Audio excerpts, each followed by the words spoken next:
Dito sa atong lagaw, ako misusi, ako mituaw. Wa pa din tay na daot, bisan sa dugay nga mga adlaw. Abi ko og nagubana, unya na tunas og nawala pa.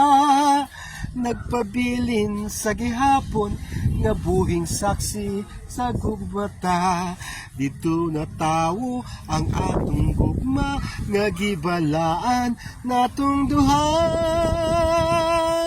Ang lagaw ay handumanan sa gugmang gipanumpata.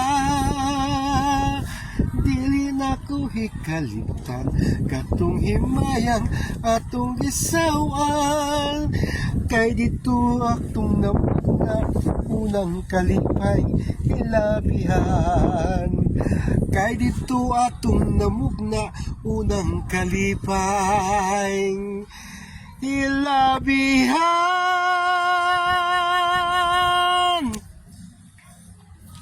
Lagaw.